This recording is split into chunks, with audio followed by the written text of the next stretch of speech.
자, 오늘 하나님 말씀 사도행전 9장 1절부터 9절 제가 봉독합니다. 사울이 주의 제자들에 대하여 여전히 위협과 살기가 등등하여 대제사장에게 가서 다메섹 여러 회당에 가져갈 공문을 청하니 이는 만일 그 도를 따르는 사람을 만나면 남녀를 막론하고 결박하여 예루살렘으로 잡아오려 함이라.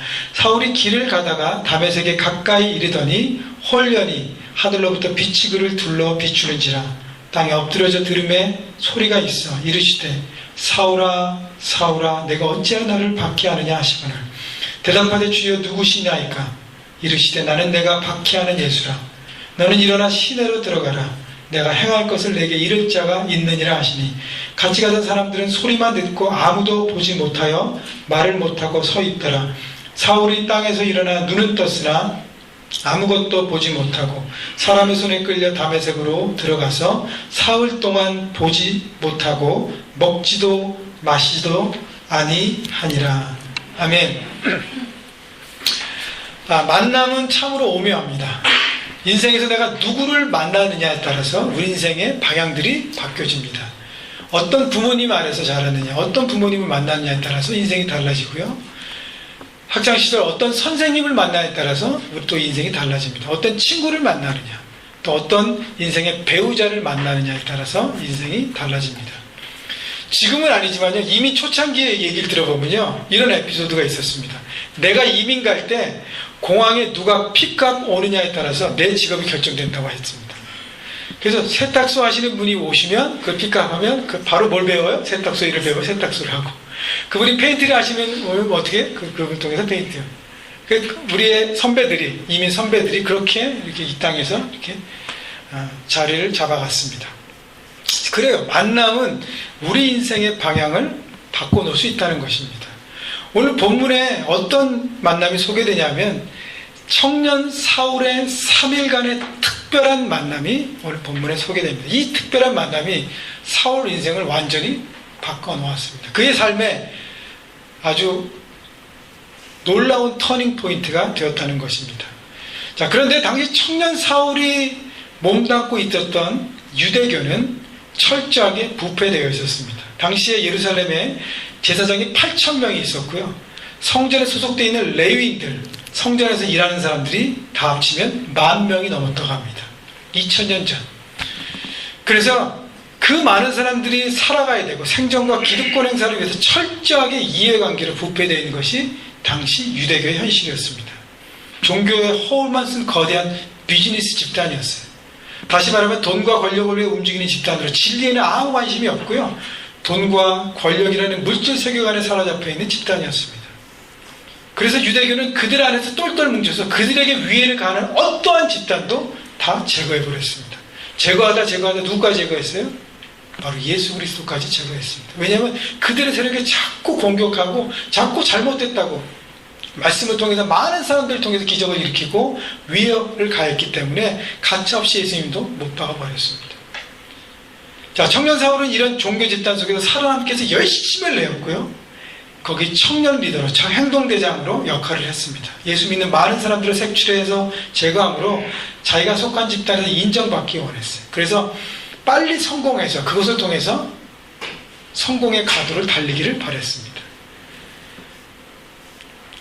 예수 믿는 사람들을 색출하고 제거함으로 자기가 속한 집단에서 인정받으며 정상을 바라보며 타오르는 불나방처럼 물질과 권력이라는 물질 세계관을 가지고 살았습니다. 다시 말하면 성공을 위해서 물불 안 가리는 그리고 뛰는 인생이었다는 것입니다.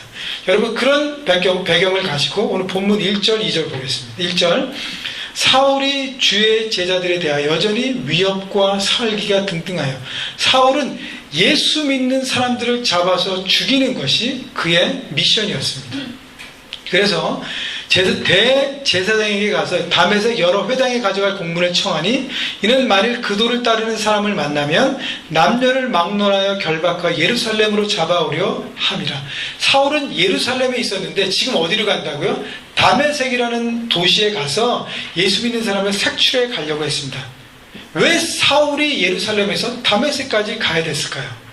다메섹은 지금 시리아의 수도인 다마스코스의 히브리식 발음입니다. 예루살렘에서 213km 떨어진 먼 도시예요. 그런데 예루살렘 초대교회에 박해가 일어나고 많은 크리스찬들이 흩어졌습니다. 근데 많은 사람들이 다메섹으로 피신 것이에요. 여기까지는 설마 잡으러 오지 않겠지. 예루살렘에서 213km나 떨어졌으니까. 그래서 흩어진 크리스찬들이 다메섹에 모이기 시작하고 유대인들 중에서 크리스찬들이 점점 늘어나기 시작했어요. 이 소식이 예루살렘에 들립니다. 그래서 사울이 그러면 내가 이번에 큰 업적을 세워서 리더들에게 인정받으려면 내가 어렵지만 일을 해야겠다 생각해서 대제사장에 가서 허락을 받고 다음에 다메섹 원정 팀을 짭니다. 구성해서 팀을 만들어서 자기가 리더가 돼서 다메섹으로 출발한 것입니다. 그래서 다메섹에 있는 크리스찬들을 색출해서 예루살렘으로 끌고 와서 종교재판에 넘겨서 모두를 죽이려는 것이 사울의 목적이었습니다. 자, 이런 원정길에 오르기 시작한 사울에게 바로 사울은 아까도 얘기했지만 성공이라는 물질이라는 세계관에 사로잡혀 열심히 살아가는 그 애였습니다. 그런데 그에게 어떤 만남이 기다리고 있었습니다. 그가 오늘 누렸던 본문에 소개됐던 3일간의 특별한 만남, 그 만남을 통해 그의 삶의 방향이 어떻게 바뀌었는지 오늘 함께 살펴보려고 합니다. 여러분도 여러분 인생에서 여러분의 삶의 중요한 터닝포인트가 될 그런 만남들을 사모하시면서 인생의 새로운 삶의 방향으로 나가시는 여러분 모두가 되시기를 주님의 이름으로 축복합니다. 자, 사울이 3일간의 특별한 만남이 있었는데 어떤 종류의 만남인가? 오늘 세 가지가 있는데 첫 번째 만남은 빛과의 만남이었습니다. 3절과 4절 보겠습니다. 사울이 길을 가다가 다메섹에 가까이 이르더니 호련히 하늘로부터 빛이 그를 둘러 비추는지라. 땅에 엎드려져 들음에 소리가 있어 이르시되 사울아 사울아 내가 어찌하여 나를 박해하느냐 하시거늘. 다메섹에 거의 다 달았을 때 호련이란 말은 갑자기 갑자기인데 하늘에서 빛이 사울을 둘러 비쳤어요. 그런데 그 빛이 얼마나 강했는지 사울이 땅에 엎드려졌습니다. 그리고 주님의 음성이 들려요. 사울아 사울아 내가 어찌하여 나를 핍박하느냐. 그때 사울은 그 음성이 누구의 음성인지 몰랐어요. 그래서 누구십니까? 라고 물어보는 것이 5절입니다. 5절 볼까요? 대답하되 주여 누구시나이까? 이르시되 나는 내가 박해하는 예수라. 예수님께서 대답하십니다. 나는 내가 박해하는 예수야. 십자가에서 피 흘리시며 온 세상의 모든 죄를 담당하셨고 죽으셨지만 3일 만에 부활하신 그 예수님께서 사울에게 빛으로 다가오신 것입니다. 자, 오늘 본문을 더 구체적으로 이야기해서 사도행전 22장 6절에 가보면 이 본문을 이렇게 설명합니다. 다메섹에 가까이 갔을 때 오정쯤 되어 라고 합니다. 오정이라는 것은 정오 12시, 눈이라는 거예요. 자, 지금 사울에게 빛으로 다가오셨던 주님이 사울과 만났던 그 시간이 언제라고요? 정오 12시였다는 것입니다. 여러분 12시는요 하루에 태양이 하늘의 정점에 있는 시간입니다. 하루에 태양이 가장 강렬한 시간이에요. 더욱이 그 지역은 어디죠? 중동이에요. 미드리스트입니다. 사막 지역이에요. 오늘 굉장히 더우시죠? 예? 굉장히 덥잖아요. 여러분 12시 이제 되었는데 이 시간에 태양을 한번 보십시오. 볼 수가 없습니다. 너무너무 뜨거워서.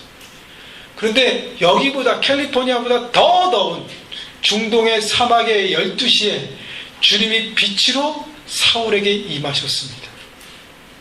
빛이 얼마나 강렬했으면 그 중동의 뜨거운 태양빛 아래서도 그 빛을 느낄 수가 있었다는 것입니다. 사도행전 26장 13절에 보면 사울이 또 이 부분을 다르게 더 구체적으로 고백하는 부분이 있습니다. 아그리파 왕에서 이 사건을 이렇게 표현합니다. 왕이여 때가 정오가 되어 길에서 보니 하늘에서 해보다 더 밝은 빛이 나와 내 동행들을 둘러 비추는지라. 태양보다 더 강력한 더 밝은 빛이 누구에게 임했다고요? 자신과 자신들의 동행에게 임했다는 것입니다. 여러분 그렇지 않으면 태양의 빛보다 더 강력한 빛이 아니었다면 중동의 12시에 그 태양 아래서 주님의 빛을 느낄 수가 없었다는 것입니다.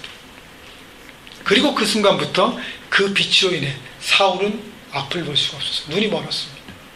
그렇지만 인생의 대전환점, 터닝 포인트를 맞이합니다. 그 빛이 바로 누구였어요? 바로 예수 그리스도이셨습니다.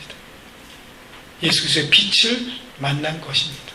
사울은 지금 뭐하러 가고 있었다 그랬어요? 다메섹에 예수 믿는 사람을 죽이려 가고 있었습니다. 그가 빛 가운데 걸어갔지만, 달려갔지만 그 마음속에는 뭐가 있었습니까? 칠흑 같은 어둠이 있었다는 거예요. 저 사람들을 내가 죽여야지. 저 사람을 죽이고 넘겨야 내가 성공할 수 있어.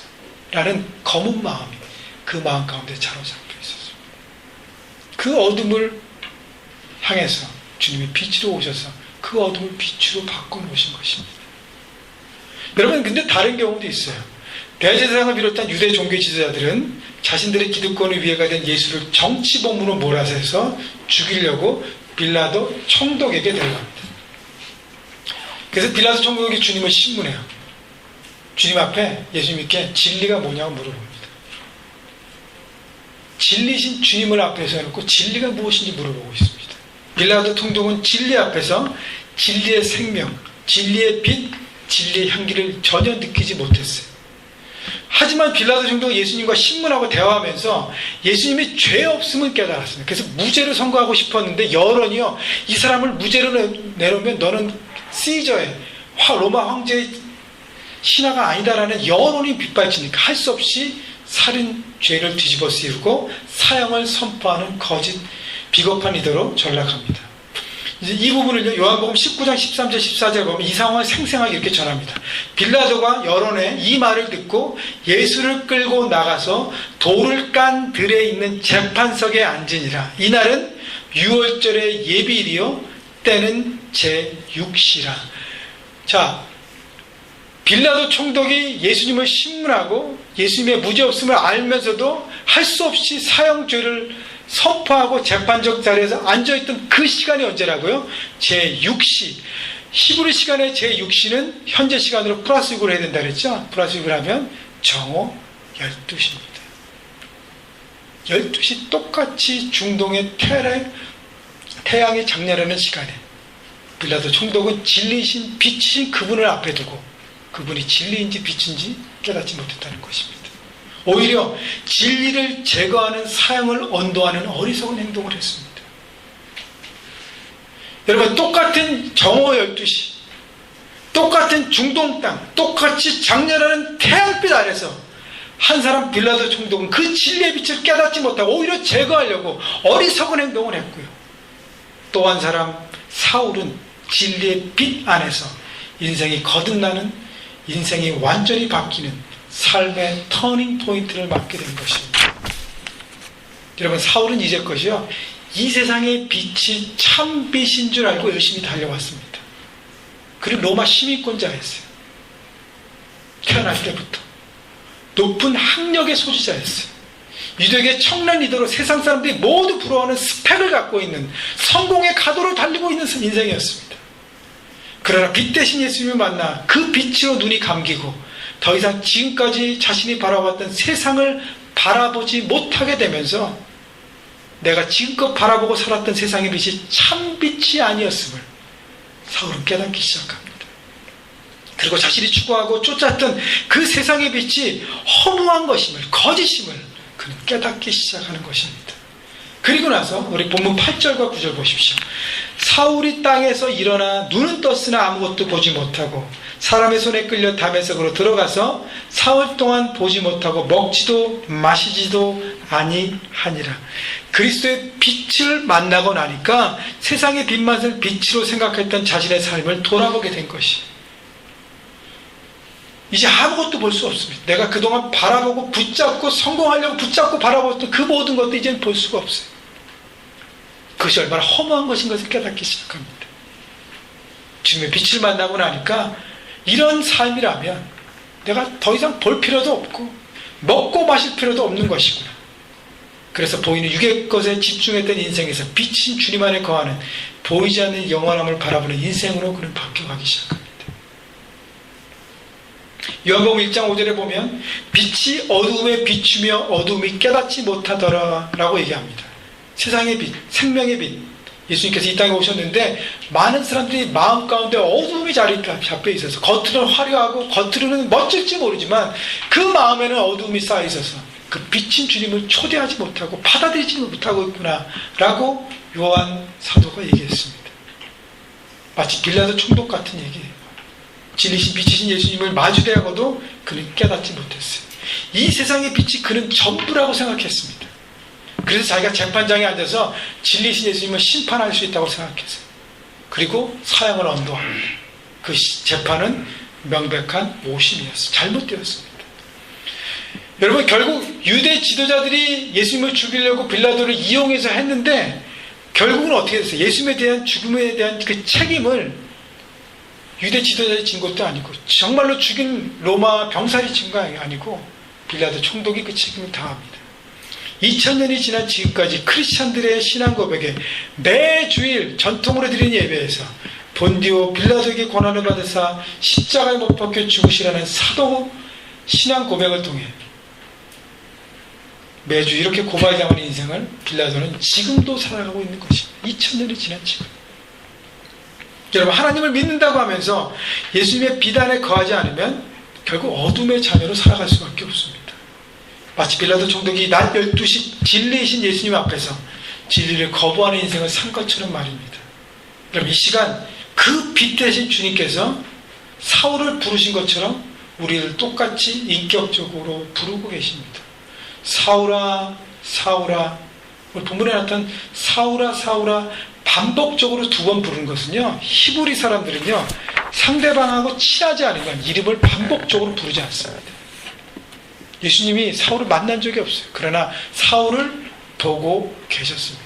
그가 예수 믿는 사람들을 박해하고 어떤 잘못된 계략을 꾸며서 다메섹으로 가려는 모든 것들을 다 보고 계셔서 지켜보고 계셨어요. 그리고 라이트 타임에 하나님의 그때에 찾아오셔서 그 이름을 부르십니다. 사울아, 사울아. 여러분의 인생이 나는 하나님 보이지 않으니까 내 마음대로 다 살았고 하나님 나와 인생에 무관하지 않았어 라고 할지 모르지만 그분이 여전히 여러분의 탄생부터 지금까지 지켜보고 계셨다는 것입니다. 근데 언제 만나는 건 나는 몰라요. 주님의 때에 만날 수 있습니다. 중요한 것은 내 마음이 그분을 향해서 열려 있는가가 중요한 것입니다. 사울아, 사울아. 친밀하게 다가오신 주님의 음성을 사울은 들었어요. 여러분, 각 사람을 아시는 주께서 이 시간 빛 가운데로 우리를 똑같이 초청하십니다. 이 시간 세상의 빛을 내려놓고 그 빛 대신 주님 앞으로 여러분 나아가십시오. 그 빛이 이 시간 여러분을 감쌀 것입니다. 사울이 혈기와 살기가 등등했던 그 어둠의 칠흑 같은 삶을 살았지만 그 태양보다 강력한 빛이 사울을 감싸기 시작하고 그 빛에는 또 어떤 능력이 있어요? 빛은 따뜻합니다. 그 마음을 녹이기 시작했어요. 더 이상 그것이 내 인생의 방향이 아니라 다른 방향으로 가는 것이 내가 원하는, 내가 말하는 방향으로 가는 것이 바로 네 삶의 디렉션이라고 말씀하고 계십니다. 여러분, 그 빛이 이 시간 여러분을 감쌀 것입니다. 그 주님과의 만남 안에 거하는 삶, 그 만남을 사모함으로 날마다 빛 대신 주님의 진리 안에 살아가는 여러분 모두가 되시기를 주님의 이름으로 축복합니다. 자, 첫 번째 빛 대신 주님과 만났고요. 두 번째는요, 사울은 자신과 만났습니다. 6절 볼까요? 너는 일어나 시내로 들어가라. 내가 행할 것을 내게 이를 자가 있느니라 하시니. 자, 사울이 땅에 꼬꾸라져서 아무것도 못 보고 있잖아요. 그래서 하나님께서 사울에게 이제 내가 다메섹으로 들어가면 너를 가이드하고 너가 이제 어떻게 살아야 될지 도울 사람이 나타나서 너를 도울 것이라고 약속하시고 말씀하십니다. 자, 그런데 현실이 어땠는지 볼까요? 8절과 9절 다시 봅니다. 사울이 땅에서 일어나 눈은 떴으나 아무것도 보지 못하고 사람의 손에 끌려 다메섹으로 들어가서 사흘 동안 보지 못하고 먹지도 마시지도 아니하니라. 강력한 빛으로 임하신 주님으로 인해 앞을 보지 못하게 된 사울은 주변 사람의 도움을 받아 겨우 다메섹으로 들어갑니다. 그리고 3일 동안 먹지도 마시지도 못했어요. 여러분, 분명히 6절에 읽었지만 주님께서 뭐라고 말씀하셨어요? 내게 행할 것을 이를 자가 있느니라. 다시 말하면 가이드가 나와서 이제 내게 어떻게 해야 될지를 자세히 안내할 것이라고 약속했는데 현실은 뭐예요? 아무도 나타나지 않아요. 아무도 그에게 나타나지 않습니다. 얼마 전까지 생생하게 들렸던 주님의 음성도 더 이상 들리지 않습니다. 사울아, 사울아, 어찌해 나를 핍박하느냐? 나는 내가 박해하는 예수라. 대화했어요. 그 주님의 음성도 들리지 않습니다. 아무도 그에게 나타나지 않고 주의 음성도 들리지 않는 절망의 시간, 침묵의 시간이 한두 시간이 아니라 장장 3일 동안 그에게 있었습니다. 여러분, 여러분이 직장에서 휴가를 내고 3일 동안 휴가를 간다고 해보십시오. 다른 데는 뭐 시간이요 쏜사가 시작합니다. 그만 벌써 올 때가 됐나? 근데 여러분이 하기 싫은 막 힘든 일을 하면 시간이 안 가요. 여러분 요즘 그 한국의 예능 중에 진짜 사나이 많이 보시죠? 군대에 가면요, 군대 진짜 시간이 안 갑니다. 아침에 일찍 일어나서 막 아침에 기초체력 훈련하고 막 하고 나서 아침을 먹고 나면 지치거든요. 탁 지치는데 시간을 보면 8시 반이에요. 야, 이거 하루를 어떻게 보내야 되나? 해도 시간이 안 가요. 여러분 마찬가지예요. 사울에게 3일이라는 그 침묵과 절망의 시간은 너무너무 지루한 시간이에요. 아무도 나를 찾지도 않고 아픔 보이지도 않고 아무 소리도 들리지 않고 주님의 소리도 들리지 않는 절망의 시간. 여러분, 주님께서 왜 사울에게 3일의 침묵과 절망의 시간을 허락하셨을까요? 우리 자매님들은 잘 알 거예요. 여러분, 김치통 있죠? 김치통을 잘 쓰다가 다 먹었으면 깨끗하게 설거지 하잖아요. 깨끗하게 씻어낸 다음에 씻은 설거지한 다음에 바로 다른 용도로 통을 쓸 수 있습니까? 아니, 쓸 수 없습니다. 그 통을 햇빛이나 밖에 내놓고 며칠 동안 냄새가 완전히 빠질 때까지 내놓아야 합니다. 그 얘기는 뭐예요? 완전히 통 안에 있는 김치의 냄새가 빠져나갈 시간이 필요하다는 것입니다. 10대 우리 청소년들이 20세가 돼서 어른이 됐습니다. 여러분, 나이가 20살 먹었다고 해서 바로 어른인가요? 아니에요. 그의 생각과 그의 사고와 그의 행동과 그 모든 것들이 성숙해야지만 어른이 비로소 됩니다. 시간이 필요한 것은 나이만 딱 20살 먹었다고 해서 어른이 되는 게 아닙니다. 여러분, 결혼한 분들은 다 아실 거예요. 여러분, 결혼식을 통해서 멋지게 서약했다고 해서 부부가 바로 하나가 되지 않습니다. 뭐 어떻게 될까요? 싱글로 자기가 혼자 살아갔던 자신만의 생각하는 이기적인 삶의 방식, 생각을 바꾸고 자신을 죽이고 버릴 때만 드디어 부부가 하나가 되기 시작합니다. 시간이 필요해요. 지금 3가지 예를 들었는데 다 뭐가 필요한 것입니까? 시간이 필요한 것입니다. 사울에게 옛삶의 잔재를 씻어내는 과정이 필요했습니다. 만약 사울이 다메섹에 딱 갔는데 주님께서 예비하신 제자 아나니아가 딱 나타나서 안수하고 눈을 뜨고 할렐루야 하나님을 찬양합니다, 막 선포하고 기뻐하고 했으면 아마 능력 있게 보여지는 것은 멋진 크리스찬으로 섰을 거예요. 그러나 속사람이 변화되는 과정이 없었기 때문에 그의 삶에 조금만 어려움이 오고 증인으로 제자로 살아가면서 조금만 삶의 세상에서 충돌하면 뭐가 나타나요? 그의 옛삶이 나타나기 시작합니다. 그러니까 주님의 제자로, 주님의 사람으로 성숙되기 위해서는 내 안에 있는 모든 과거의 삶의 방식, 행동들, 습관들, 모든 것들이 씻어지어져가는 과정의 시간이 필요하다는 것입니다. 그래서 주님은 사울에게 3일 동안의 침묵의 시간을 주셨습니다. 혼자서 스스로 과거의 자신을 돌아보게 한 것이 결국 누구와 만나라는 거예요? 나 자신과 만나라는 것입니다. 여러분, 구절을 다시 보십시오. 사흘 동안 보지 못하고 먹지도 마시지도 아니하니라. 자, 사흘 동안 3가지를 못했는데 보지 못한 것은 자기의 뜻이 아니었어요. 그죠? 빛으로 오신 주님을 만나서 눈이 멀었습니다. 그러나 먹지 않고 마시지 않은 것은 주께서 그렇게 하라고 하지 않으셨어요. 본인의 선택이었습니다. 금식은. 사울은요, 보지 못하는 것은 어쩔 수 없지만 먹는 것, 마시는 것도 본인이 끊어냈습니다. 왜요? 철저하게 자신과 만나고 과거의 모든 것들을 정리하는 과정이 필요했기 때문인 것입니다. 이전까지 자신의 삶을 돌아보며 자신을 내려놓는 시간을 가졌다는 것이, 자신의 삶의 방향, 내가 그동안 무엇을 위해 살아왔는가, 내 자아, 내 욕망, 내 계획, 내 타임테이블, 내 퓨처, 미래 모든 것들 다 내려놓기 시작하고 주님 앞에 어떻게 해요? 백지로, 플레인 페이퍼, 백지로 주님 앞에 내놓고, 주님 여기에 새롭게 적어주십시오. 제가 거기에 순종하겠습니다. 백지로 주님 앞에 내놓고 주님과 새로운 삶을 시작하려 했던 것입니다. 자기가 그동안 쌓았던 모든 것들은 다 지워내는 과정이었어요. 내가 죽어야 내 안에 주님이 사는 삶의 원리를 깨닫기 시작했습니다. 여러분, 내가 대충 죽으면요, 나는 정말 죽습니다. 그런데 내가 완전히 죽으면 내가 살아납니다. 그게 바로 십자가의 원리예요. 십자가에서 주님이 완전히 죽으셨어요. 3일 동안 침묵, 절망, 흑암에 계셨어요. 그 3일을 통과하고 나니까 하나님께서 예수 그리스도를 부활케 하시고 살리셨어요.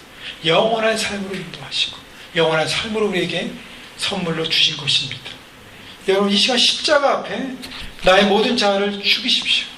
내 욕망과 내 아집과 내 지식과 내 모든 것, 그리고 주님 앞에 나를 백지로 드릴 때 그분이 원하시는 인생을 여러분 살아가게 되는 것입니다. 여러분, 그것이 바로 잘 사는 것, 행복한 삶인 것을 여러분 잊지 마십시오. 여러분 안에 아직도 남아있는 과거의 모습, 생각들을 이 시간 십자가 앞에 내놓고 주님 앞에 새롭게 일어나는 주님으로 살아가는 여러분 모두가 되기를 주님의 이름으로 축복합니다. 마지막 세 번째는요, 첫째는 빛 대신 주님과 만났고, 두 번째는 자신과 만났고, 마지막 세 번째는 아나니아와의 만남을 갖습니다. 10절 11절 보겠습니다. 그때 다메섹에 아나니아라는 하는 제자가 있더니 주께서 환상 중에 불러 이르시되 아나니아야 하시거늘 대답하되 주여 내가 여기 있나이다 하니 주께서 이르시되 일어나 직가라 하는 거리로 가서 유다의 집에서 다섯 사람 사울이라는 사람을 찾으라. 그가 기도하는 중이니라. 사울의 3일간의 자신의 정화하는 침묵의 시간이 흐른 후에 하나님은 사울을 위해 예비하신 다메섹에 있는 제자 아나니아를 부르십니다. 그리고 사울에게 보내세요.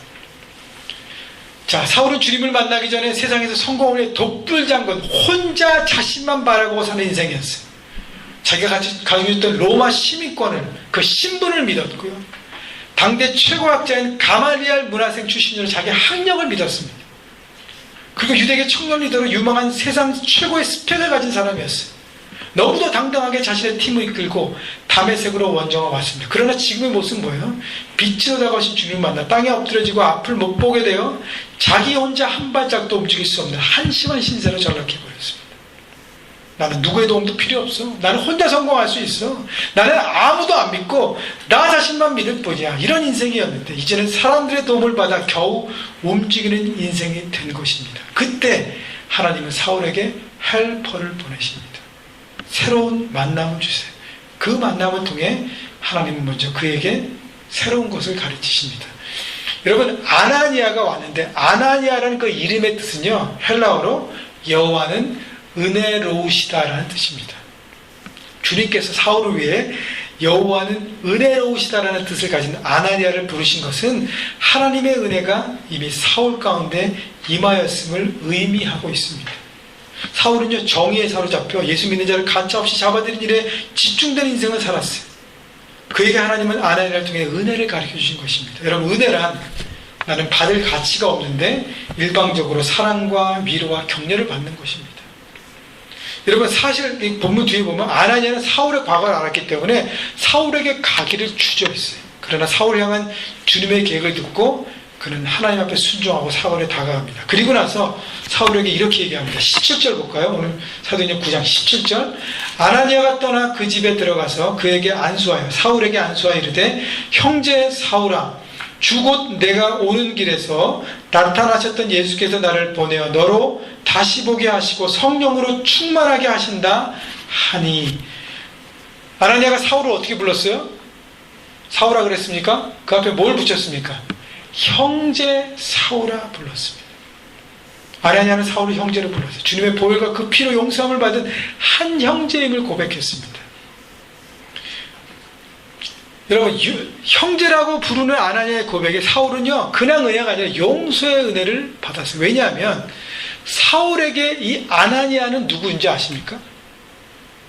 이 아나니아는요, 사울이 이번 다메섹 원정에 가장 먼저 잡아야 될 제 1번 타겟이었습니다. 아나니아는요, 이 다메섹 이 도시에서 가장 존경받는 크리스천이었어요. 사도행전 22장 12절에 보면 아나니아는 다메섹에 사는 모든 유대인들에게 가장 칭찬받는 하나님의 사람으로 불려진 인물이었습니다. 자, 담의 세계에 있는 모든 크리스찬들을 색출하기 위해서 누굴 먼저 잡아야 돼요? 가장 존경받고 많은 사람들이 따르는 그 사람을 잡아야 돼요. 사울이 이런 정보가 없이 왔을까요? 아니에요. 정보를 다 갖고 왔을 것이라고 저는 생각해요. 아나니아는 내가 잡아서 죽여야 될 첫 번째 대상이었어.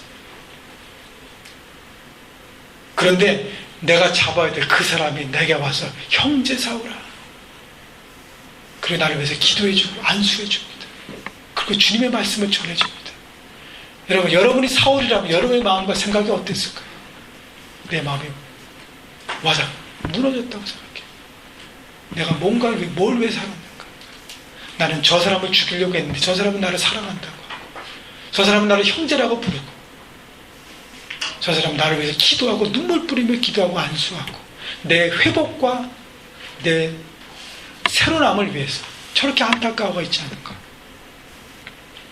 사울의 마음이 무너지기 시작했습니다. 그러나 그 마음에 누가 찾아왔어요?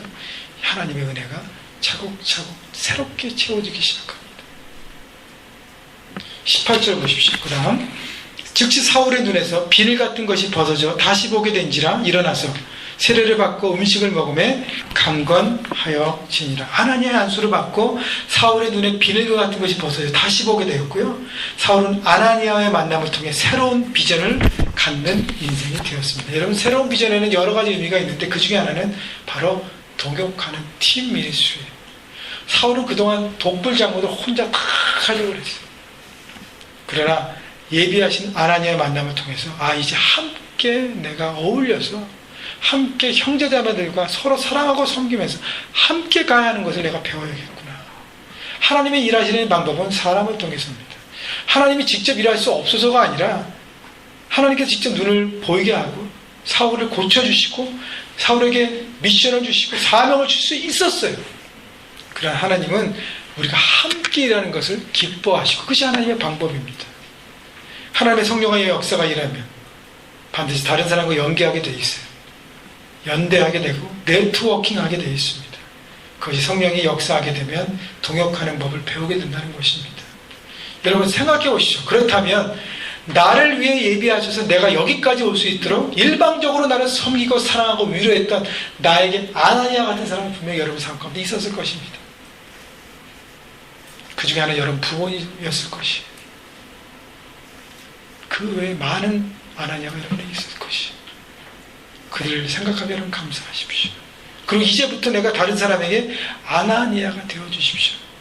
무너져 있는 한 영혼을 세우고 살리기 위해 하나님의 은혜를 일방적으로 부어줄 수 있는 사람이 되기를 바랍니다.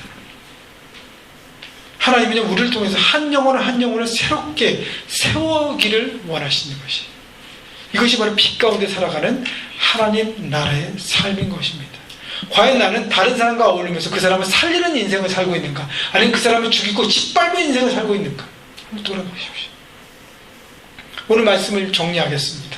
사울의 특별한 3일간의 만남의 시작은 첫째, 빛으로 오신 주님과의 만남이었습니다. 세상의 빛보다 더 강력한 빛을 만나고 나니까 그동안 자신이 추구했던 세상의 빛이 얼마나 허무한 것인지를 깨달았습니다. 그리고 빛 대신 주님을 진리로 삼고 그 진리 안에서 삶을 시작했습니다. 두 번째는 보지 못했던 3일 동안 자신과 만났어요.